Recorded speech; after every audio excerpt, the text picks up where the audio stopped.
Hello friends, मैं राजीव, आपका definition गुरु। आज हम डिस्कस करने वाले हैं बैंक का बिजनेस मॉडल। बैंक अर्न कैसे करता है? काफ़ी लोगों के मन में क्वेश्चन होता है कि बैंक कमाता कैसे है।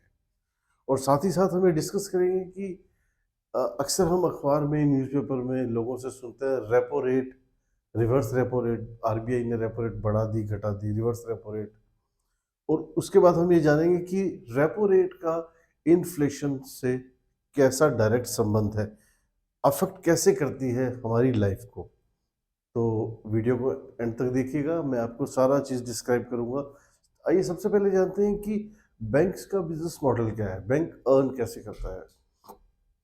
देखिए, जब कोई डिपॉजिटर, कोई आदमी कोई बैंक में मनी डिपॉजिट कराता है, तो उसको सेविंग अकाउंट पे बैंक 4%, 4.5%, जो भी वेरी करता है और देता है। उसके बाद बैंक उस मनी को आगे बोरोवर को दे देता है। लोन जिसको चाहिए होता है, किसी को कार के लिए, किसी को मकान के लिए, किसी को बिजनेस के लिए, किसी को पर्सनल यूजेस के लिए लोन चाहिए होता है, उसको 8% एंड अबव वेरी करता है टाइम के हिसाब से, वो दे देता है। तो जो डिफरेंस है, एक आदमी ने पैसे जमा कराए, उसको 4% के अप्रोक्स मिला, और उसी पैसे को बैंक ने किसी थर्ड आदमी को लोन दे दिया, जो उसको 8%, 9%, 10%, जो भी रेशियो है उसको मिला। जो डिफरेंस है, जो गैप है, बहुत मेजर पोर्शन है बैंक की इनकम का। आप इस चीज को समझिए कि करोड़ों जमा कराने वाले हैं और करोड़ों लेने वाले हैं, तो जो वॉल्यूम बैठता है, क्वांटम बहुत बड़ा बैठता है। दूसरी चीज, दूसरा, जो बैंक चार्जेस लेता है हमसे सर्विसेज के लिए, किसी का मिनिमम बैलेंस है, कोई credit card, debit card default है, किसी का पेमेंट लेट है, अदरवाइज सर्विसेज देता है, कोई डिपार्टमेंट की सर्विस देता है, कोई यूपीआई का सर्विस देता है, उसके लिए जो बैंक चार्ज लेता है हमसे, वो हमें कहने को तो पॉइंट्स पॉइंटों में होता है, लेकिन वो जब लाखों करोड़ों लोग डिपॉजिटर होते हैं, जो उनका कटता है पैसा, तो वो काफ़ी अच्छा वॉल्यूम बन जाता है।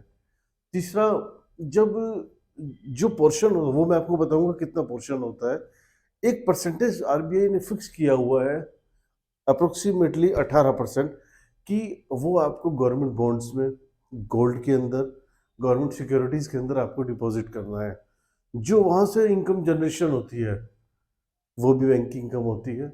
उसके बाद रिवर्स रेपो रेट, जो बैंक आरबीआई को अपना पैसा डिपॉजिट कराता है, जो आरबीआई उसको इंटरेस्ट देता है, वो भी एक इनकम का मेजर सोर्स है। तो आइए हम इसको डिटेल में डिस्क्राइब करते हैं।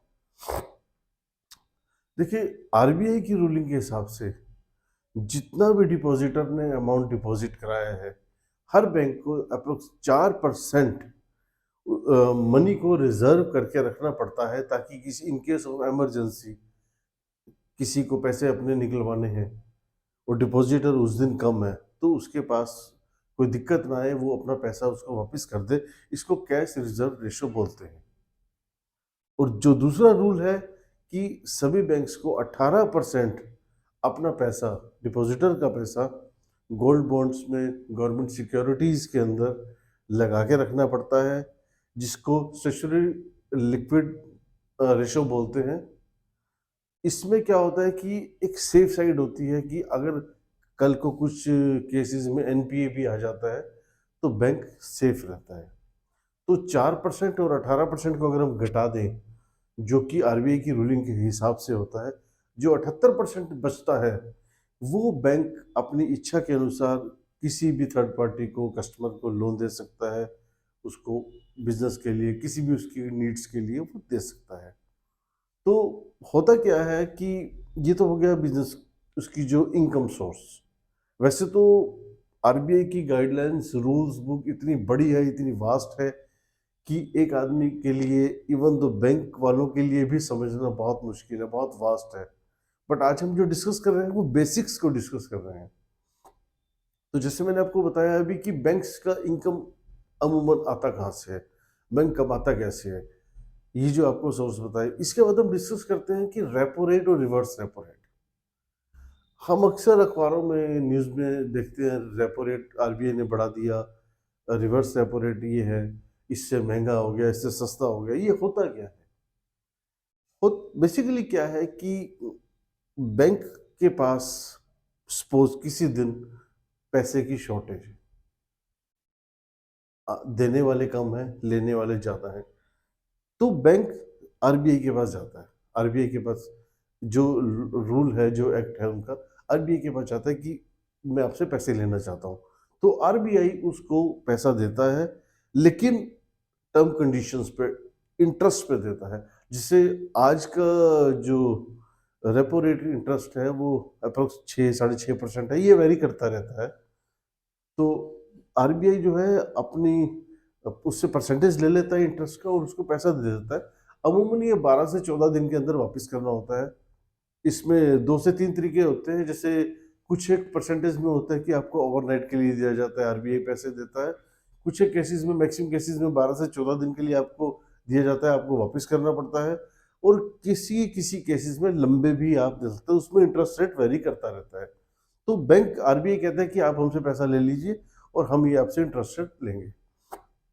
ये तो होता है रेपो रेट, यानी आपका सपोज एक्सिस बैंक है, एचडीएफसी बैंक है, जो भी बैंक है, पीएनबी बैंक है, उसके पास पैसे की कमी हुई, वो आरबीआई के पास जाता है। आरबीआई उसको फंड रिलीज कर देता है, उसके बदले वो उससे इंटरेस्ट लेता है। ये कहलाता है रेपो रेट। बड़ा सिंपल सी भाषा में, सिंपल लैंग्वेज में आपको समझा रहा हूँ। मनी की शॉर्टेज हुई बैंक के पास, उसको ज़रूरत है, वो आरबीआई के पास जाएगा, रिक्वेस्ट करेगा, आरबीआई उसको पैसा दे देगा, उसके बदले उससे इंटरेस्ट ले लेगा। ये है रेपो रेट, सिंपल। और रिवर्स रेपो रेट क्या होता है? रिवर्स रेपो रेट ये होता है कि एक टाइम में आपका बैंक, उसके पास फंड्स बहुत ज़्यादा आ गए, एक्सेस अमाउंट आ गया, डिपॉजिटर ने बहुत सारे अमाउंट डिपॉजिट करा दिए, आगे लेने वाले कम है, तो उनके पास वो एक्सेस अमाउंट बच गए। या गवर्नमेंट हॉलीडेज आ गई, सैटरडे संडे हॉलीडे आ गया, या कोई लॉन्ग वीकेंड्स आ गए, 4-5 दिन लगातार छुट्टी होगी। अब बैंक के पास वो पैसा है, रिजर्व पड़ा है, क्या करेगा वो? तो वो आरबीआई को बोलता है कि भाई ये हमसे ले लो। वो रिक्वेस्ट करता है कि जो पैसा मेरे पास पड़ा है, फालतू पैसा पड़ा है, अभी यूज नहीं हो रहा, वो ले लो। उसके बदले आरबीआई उसको इंटरेस्ट देता है। लेकिन और रेपो रेट के अंदर बैंक की ज़रूरत होती है, आरबीआई उसको अपनी शर्तों पे पैसा देता है, तो वो इंटरेस्ट ज़्यादा लेता है। रिवर्स रेपो रेट के अंदर जो आरबीआई की उसको ज़रूरत नहीं होती है, वो एक सिक्योरिटी के लिए, एक फ्लो को रोकने के लिए मनी के, उससे पैसा लेता है, तो वो इंटरेस्ट कम देता है, 3, 3.5, 4% वो देता है। उसकी तो अब आप समझ गए होंगे कि रेपो रेट क्या है, कि बैंक को ज़रूरत है, वो आरबीआई से पैसा ले रहा है, उसकी शर्तों पे, उसकी इंटरेस्ट पे। और रिवर्स रेपो रेट क्या है कि पैसा फालतू हो गया है, अभी ज़रूरत नहीं है, तो वो आरबीआई को बोलता है, रिक्वेस्ट करता है कि आरबीआई हमसे पैसा ले ले, हम इसको रख के क्या करेंगे, तो उसके बदले हमें कुछ इंटरेस्ट दे दे, हमारी कमाई हो जाएगी। ये रिवर्स रेपो रेट है। Okay fine. जो लास्ट पॉइंट था हमारा, कि रेपो रेट इन्फ्लेशन को कैसे अफेक्ट करता है। जो अब जो मेन बात है कि रेपो रेट से आम जीवन पे फर्क क्या पड़ता है। जो गवर्नमेंट होती है वो महंगाई को रोकने के लिए रेपो रेट बढ़ाती है, आरबीआई बढ़ाती है। जैसे अगर रेपो रेट के ऊपर इंटरेस्ट ज़्यादा होगा, तो अमूमन सी बात है, जो बैंक हमारे इंटरेस्ट ज़्यादा दे रहे हैं आरबीआई को, वो कस्टमर से भी ज़्यादा चार्जेस करेंगे। जो ज़्यादा चार्ज करेंगे तो हमें लोन महंगा पड़ेगा, हमें लोन महंगा पड़ेगा तो कुछ लोग लेंगे नहीं, या कुछ लोग बड़े ध्यान से खर्च करेंगे।